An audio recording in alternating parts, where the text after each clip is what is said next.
Boa noite, meus queridos irmãos e irmãs. Estamos felizes em darmos início a mais um Evangelho no Lar, programa elaborado e apresentado pelos estudantes dos cursos online do Lar Ismael. Sejam todos bem-vindos. Jesus possa envolver a cada um de vocês e seus lares em muita luz, saúde, paz e alegria. Aqueles que quiserem, coloquem um copinho ou uma garrafinha com água para ser fluidificada pelos amigos espirituais. E dando início ao Evangelho de hoje, vamos convidar a nossa irmã Ionara, que fará a leitura de harmonização e a prece inicial. Boa noite a todos. Vamos para a leitura de harmonização. Fonte Viva, Emmanuel, psicografia de Francisco Cândido Xavier. Capítulo 81. A candeia viva.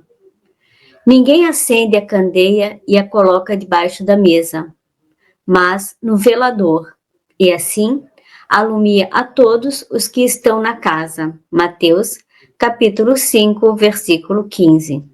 Muitos aprendizes interpretam semelhantes palavras do mestre como apelo à pregação sistemática, e desvairaram-se através de veementes discursos em toda parte.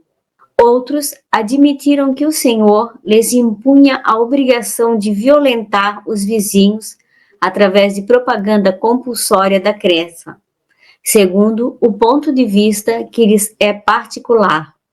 Em verdade, o sermão edificante e o auxílio fraterno são indispensáveis na extensão dos benefícios divinos da fé. Sem a palavra, é quase impossível a distribuição do conhecimento. Sem um amparo irmão, a fraternidade não se concretizará no mundo. A assertiva de Jesus, todavia, atinge mais além. Atentemos para o símbolo da candeia. A claridade na lâmpada consome força ou combustível. Sem o sacrifício da energia ou do óleo, não há luz. Para nós, aqui, o material de manutenção é a possibilidade, o recurso, a vida.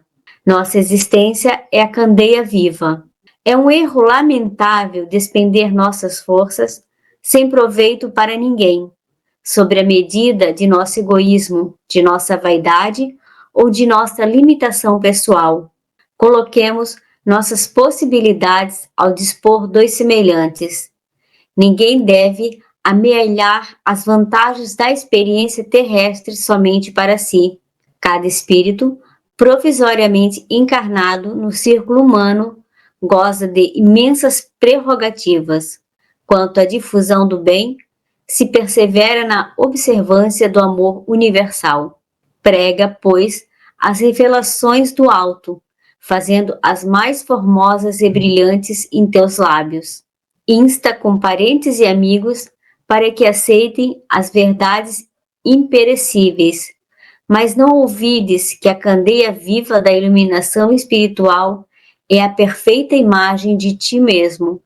Transforma as tuas energias em bondade e compreensão redentoras para toda a gente, gastando para isso o óleo de tua boa vontade, na renúncia e no sacrifício, e a tua vida em Cristo passará realmente a brilhar.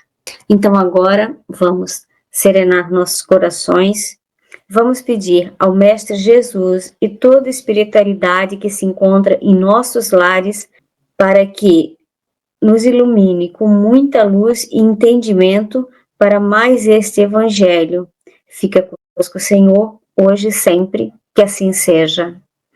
Obrigado, Ionara. Já harmonizados e com a presença de Jesus em nossos lares, através desses amigos espirituais, iniciamos a leitura do Evangelho segundo o Espiritismo no capítulo 24, Candeia debaixo do alqueire, porque Jesus fala por parábolas. Boa noite, meus amigos. Eu quero explicar o que é candeia e alqueire. Candeia é uma espécie de lamparina ou luminária simples, geralmente feita de cerâmica ou metal. Possui um reservatório onde se colocava óleo, azeite de oliva e um bico por onde saía um pavio, que era aceso para produzir luz. Era o principal meio de iluminação nas casas e ambientes internos em tempos antigos. Em sentido figurado, a candeia representa a luz, esclarecimento, orientação ou até mesmo a própria alma e fé das pessoas. Alqueire.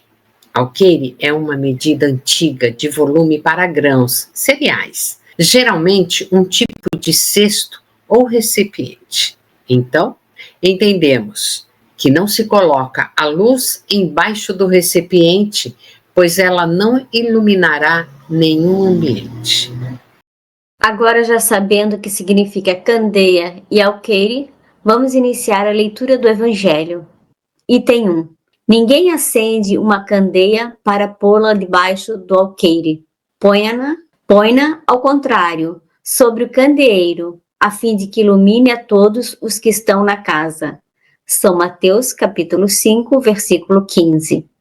Então, conforme a Silvia explicou, né, a candeia não é a luz, mas um recipiente que recebe a luz e a transmite a todos os ambientes. Eu considero que cada um de nós, figuradamente, é uma candeia que já carrega a luz, como nos disse Jesus. Vós sois a luz do mundo. Está lá em Mateus, no capítulo 5, versículo 14. Nós recebemos a luz do Evangelho e, por isso, a primeira providência que devemos tomar é ser portador da luz, ou seja, o exemplo.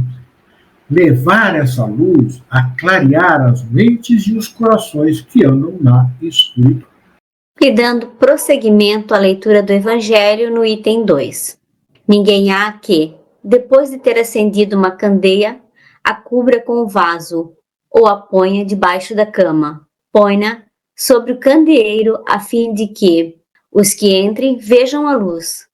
Pois nada é secreto que não haja de ser descoberto, nem nada oculto que não haja de ser conhecido e de aparecer publicamente. São Lucas, capítulo 8, versículos 16 e 17. Então, aqui é o reforço da lição da parábola do candeeiro de Mateus, mas com uma ênfase adicional na revelação, a luz que simboliza a fé, a verdade, o conhecimento e as boas obras é dada não para ser escondida sob um vaso ou debaixo da cama, mas sim para ser colocada sobre o candeeiro e iluminar a todos.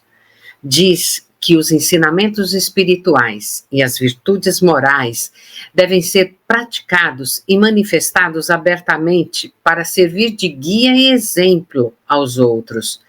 Essa obrigação de visibilidade é ainda mais profunda, pois Jesus afirma que tudo o que é secreto ou oculto, com certeza virá à tona. O que significa que a verdade, seja ela sobre os ensinamentos divinos ou sobre a verdadeira natureza das intenções e ações humanas, não pode ser suprimida e será revelada publicamente a seu tempo. Então, Silvia, muito de nós, né, como candeias vivas, acabamos nos escondendo, né, de levar essa luz aos nossos irmãos. Às vezes por vergonha, por ele ser de outra religião, por ele ser ateu, ou por ser aparentemente mais inteligente que nós. Dentre outras situações, né, precisamos de coragem, como fizeram os apóstolos, né, e Paulo de Tarso, que saíram e levaram o Evangelho a todos os que eles encontraram. Né? Porque eles precisavam disseminar a verdade entre aqueles que eram judeus e os que eram considerados gentios. Assim, também nós, hoje, como lá em outro tempo, né, devemos seguir esses exemplos e, como portadores já da luz do Evangelho, falar mais e, principalmente, agir para ser exemplo da mensagem de Jesus. Sempre é oportuno lembrar o que disse Francisco de Assis aos seus colaboradores. Vão, preguem o Evangelho. Se necessário, usem as palavras. Então, nós precisamos ser a candeia sobre o alqueire. Então, Irandi, eu estava mesmo refletindo sobre isso, sobre o verdadeiro sentido de ser luz e levar a palavra. De que adianta a boca falar se as ações não acompanham o que é dito? Ser luz é muito mais do que falar bonito, é viver bonito, viver o bem no dia a dia, ser um bom pai, um bom filho, um bom vizinho. As palavras até podem tocar, mas são os exemplos que realmente iluminam e transformam. Sejamos a luz que ilumina os que nos rodeiam. Verdade, Onara. Tem a frase popular atribuída ao filósofo chinês Confúcio: a palavra convence, mas o exemplo arrasta. Então vamos dar continuidade à nossa leitura do Evangelho no item 3. Aproximando-se, disseram-lhe os discípulos: por que lhes fala por parábolas? Respondendo-lhes, disse ele: é porque a vós outros foi dado conhecer os mistérios do reino dos céus, mas a eles isso não lhes foi dado. Então é muito interessante isso, né? Parece uma certa contradição, mas, né, a gente vai ver que é a pura verdade. A forma como Jesus agiu era a melhor forma realmente naquela época, né? Porque o povo era pouco desenvolvido, né? E a nossa inteligência naquela época, ela estava ainda de forma intelectual e moral muito no início do seu desenvolvimento, né?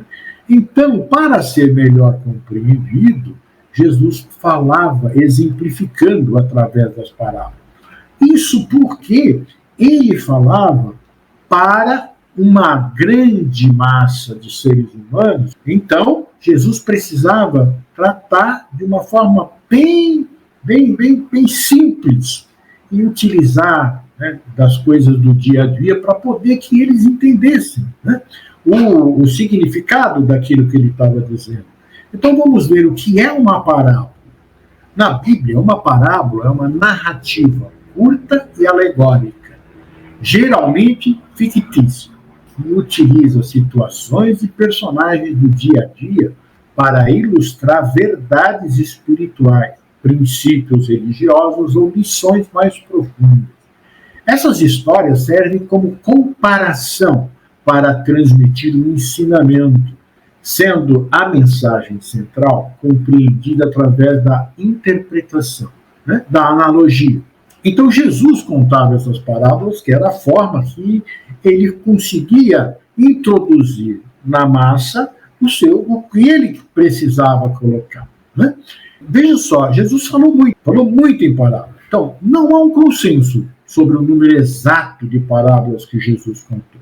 Existem estimativas que variam entre 30 e 50, dependendo da definição e da contagem que foi feita. Algumas pessoas interpretavam como uma parábola, a outra não, é uma simples história, né? Ah, não, se for um fato. Então, é por isso que tem esse número 30, 50, né? Agora, a maioria dos estudos identifica, vejam bem, como não é preciso, identifica entre 35 e 40 parábolas, né? Então, lá, essas parábolas estão nos evangelhos de Mateus, nos evangelhos de Marcos e Lucas. Eles é que contaram essas parábolas, está lá no evangelho deles, né? E eu convido, né, a todos nós pesquisarmos e ler as parábolas de Jesus. Se ele contou 30 ou 50, olha, todas com ensinamentos maravilhosos. Então, vamos ler, né, e estudar as parábolas de Jesus para aprender como seguir a lei de Deus e viver mais felizes. E dando seguimento na leitura do Evangelho, ainda no item 3. Porque aquele que já tem, mais se lhe dará, e ele ficará na abundância.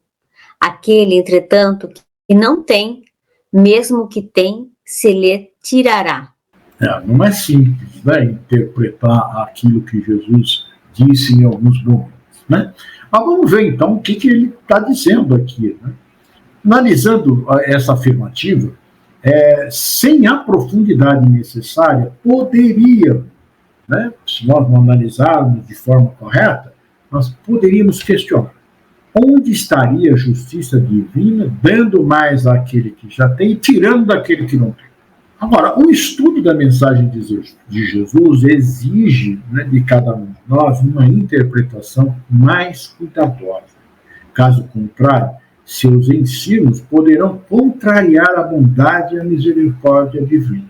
A vida retorna de acordo com o que cada um oferece. Isso todos nós já sabemos, né? É a lei de causa e efeito. Nós recebemos a todo instante respostas em consonância com as construções do presente e do passado. Não como privilégio, mas por merecimento do que já fez. Então, tem a possibilidade de ter mais, né? Para ter paz, é necessário que o ser se disponha a construí-la e distribua a paz. Terá paz quem consegue pacificar o seu mundo íntimo, vencer os impulsos inferiores, disciplinar os nossos pensamentos, harmonizar os sentimentos. Em outras palavras, dar-se-á a paz a todo aquele que já tem a consciência tranquila. E apesar dos conflitos e dramas externos, o seu mundo íntimo não se alterará de jeito nenhum. Para quem menospreza a oportunidade de trabalho e por isso perde o emprego, não poderá acusar a má sorte, o seu empregador ou a providência divina. Então, a gente está dando, estamos recebendo aquilo que nós estamos dando, né? Aquele que se qualifique, se dispõe a praticar o bem, ganhará cada vez mais oportunidades de aprender e de fazer o bem. Por outro lado, quem desperdiça o tempo, os recursos que tem, não usa seus talentos para a evolução e em benefício comum, ser-lhe-á tirada as oportunidades de fazer o bem. Poderá perder os recursos mal utilizados, né? O tempo e até mesmo a encarnação. Tira-se ao que não tem ou tem pouco.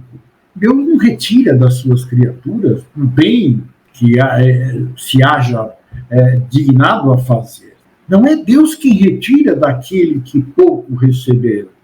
É o próprio Espírito que, por esbanjador e descuidado, não sabe conservar o que tem e aumentar, fecundando o óbolo que lhe caiu no coração.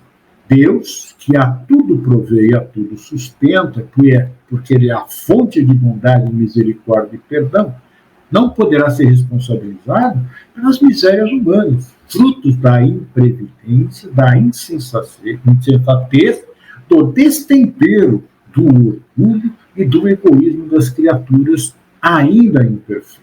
Por isso, Jesus recomenda que perseveremos no bem. Quanto mais disciplina, esforço e renúncia em prol da obra da nossa regeneração, maiores serão os ganhos de paz, saúde e prosperidade, aumentando as oportunidades e os recursos a serem empregados nessa missão. Então, nós necessitamos praticar a caridade, fazer com que aquilo que nós recebemos, né, nós distribuamos, e aí a gente vai ganhando cada vez mais. Então, temos bastante trabalho para receber e preservar o fruto daquilo que plantamos e recebemos o fruto como colheita, a cada um segundo a sua obra. Se boa, será bom o fruto, se mal, será ruim o fruto. E vamos dar continuidade ainda no item 3. Falo-lhes por parábolas, porque vendo, não veem, e ouvindo, não escutam, e não compreendem. E neles se cumprirá a profecia de Isaías, que diz: ouvireis com os vossos ouvidos e não escutareis, olhareis com os vossos olhos e não vereis. Porque o coração deste povo se tornou pesado, e seus ouvidos se tornaram surdos, e fecharam os olhos, para que os seus olhos não vejam, e seus ouvidos não ouçam, para que seu coração não compreenda, e para que, tendo-se convertido, eu não os cure. São Mateus, capítulo 13, versículos de 10 a 15. Aqui, quando utiliza parábolas, Jesus ele não oculta a verdade, mas fala a língua dos simples e também alcança os que já possuem mais entendimento espiritual, os que têm ouvido de ouvir. Então, ele consegue atingir todos. Os olhos fechados e os ouvidos surdos, eles representam os cegos e surdos moral e espiritualmente. A verdade, ela só seria entendida quando o solo estivesse pronto, ou seja, quando os corações estivessem preparados. E Jesus sabia disso. Podemos entender que o progresso é gradual e cada um a seu tempo. As almas vão se preparando, vão se amadurecendo espiritualmente e com força de vontade, tendo boas escolhas, vamos ouvindo, enxergando, enfim, a gente vai compreendendo e vivendo o Evangelho. É isso, Ionara, vamos abrir os olhos e os ouvidos e seguirmos os ensinamentos de Jesus. E dando continuidade à leitura, vamos para o item 4 agora. É de causar admiração, diga Jesus, que a luz não deve ser colocada debaixo do alqueire, quando ele próprio constantemente oculta o sentido de suas palavras sob o véu da alegoria, que nem todos podem compreender. Ele se explica, dizendo a seus apóstolos: falo-lhes por parábolas, porque não estão em condições de compreender certas coisas. Eles veem, olham, ouvem, mas não entendem. Fora, pois inútil tudo dizer-lhes por enquanto. Digo-o, porém, a vós, porque dado vos foi compreender estes mistérios. Então, Silvia, Ionara e os nossos queridos ouvintes, eu consigo entender essa explicação que Jesus dá aos seus discípulos, porque ainda sou surdo e cego para muitos dos seus ensinamentos. Antes eu era bem mais, né? Entendemos que a partir do conhecimento, através da pesquisa, do estudo sério e dedicado sobre o que representa cada uma de suas colocações, nós vamos abrindo os olhos e os ouvidos e assim compreendendo melhor os ensinamentos de Jesus. Eu li esses dias uma frase cômica, mas que representa uma grande verdade. Eu não sei quem falou, eu nem lembro o site também onde eu li. Mas ele dizia assim, pessoal: depois que conheci Jesus, nunca mais pequei em paz. E isso porque nós adquirimos luz para vermos e o som da sua voz para ouvir. E é verdade. Quando nós vamos fazer uma coisa que não está certa, aí a nossa consciência, né, acusa, porque a gente lembra que isso não é correto. E quem disse que isso não era correto? Jesus no seu Evangelho, né? Então, nós precisamos entender isso direitinho mesmo, né? Mas foi muito interessante isso, né? E aí eu percebi que eu também, depois que conheci Jesus, não consigo mais pecar em paz. Isso é uma verdade, né? Eu penso mesmo, assim, depois que eu comecei a estudar o Evangelho, né? E tentar realmente seguir Jesus, até os pecadinhos que a gente faz, assim, a gente vive se puxando a orelha, porque a gente peca, mas a gente sabe que pecou, e talvez antes a gente também soubesse, mas a gente não tinha esse compromisso que tem agora. Não é fácil estudar, não é fácil seguir Jesus. Eu concordo com você, mas veja bem, mas antes, a gente, por exemplo, eu me colocando ali, eu fazia e não tinha noção mesmo, né? Depois de todo esse tempo, estuda e vê e pesquisa, aí você começa a ver. Até porque tem uma passagem que o Chico contou, que olha como o Evangelho de Jesus é algo maravilhoso. Ele disse que o Emmanuel falou assim: Chico, quando eu vou estudar o Evangelho de Jesus, o nosso Evangelho, porque é um só, nos planos superiores, superior a Emmanuel, eu me sinto um crocodilo. Agora, imagine o nível de interpretação que é dado lá, né, para o Emmanuel dizer isso. Então, realmente, eu me considero ainda muito surdo e cego. Mas já estou melhor. É verdade, estamos engatinhando, como se diz, mas estamos indo. E continuando a leitura do Evangelho. Procedia, portanto, com o povo como se faz com crianças cujas ideias ainda não se desenvolveram. Então, gente, a criança é movida pela curiosidade e precisamos então ir explicando os porquês de todas as coisas e na sua condição de aprendizagem, vamos dando os ensinamentos aos poucos e sequenciados para que possam ir desenvolvendo sua capacidade de raciocínio e ligando os pontos para entenderem o todo, para a criança entender bem. Nós precisamos usar exemplos simples, como as coisas que elas conheçam, e nos portarmos de acordo com o que falamos. Isso vai gravar em seu ser de forma plena. As parábolas de Jesus são exatamente assim. Ele utiliza-se de tudo que o povo usavam no seu cotidiano e tinham. Exemplo: pastor, ovelhas, bodes, videira, trigo, o dinheiro da época, a candeia e muitas outras coisas. Já os adultos se baseiam em suas experiências de vida, aprendem de forma mais autônoma e precisam de um propósito claro e imediato para o aprendizado. Para aceitarem o novo, comparam com o que já sabem. Então, precisam desconstruir o antigo para colocar o novo no lugar.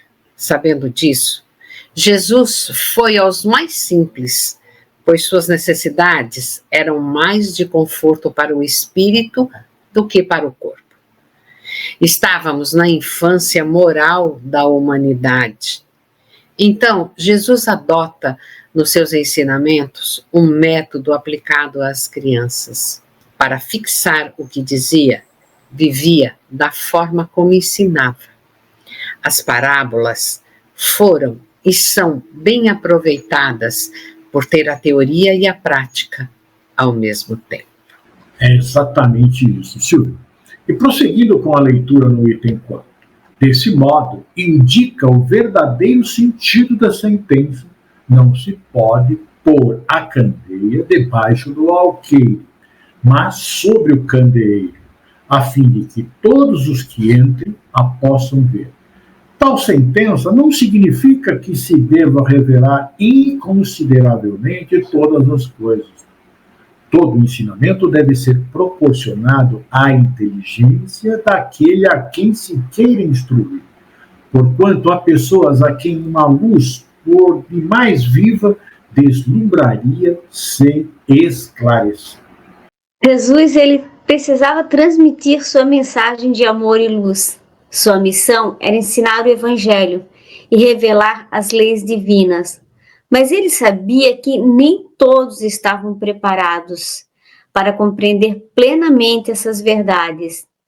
Ele não ocultou o ensinamento, mas ele o apresentou de forma gradual e acessível, assim como se educa uma criança, como disse a Silvia, oferecendo a cada um conforme sua capacidade de entendimento.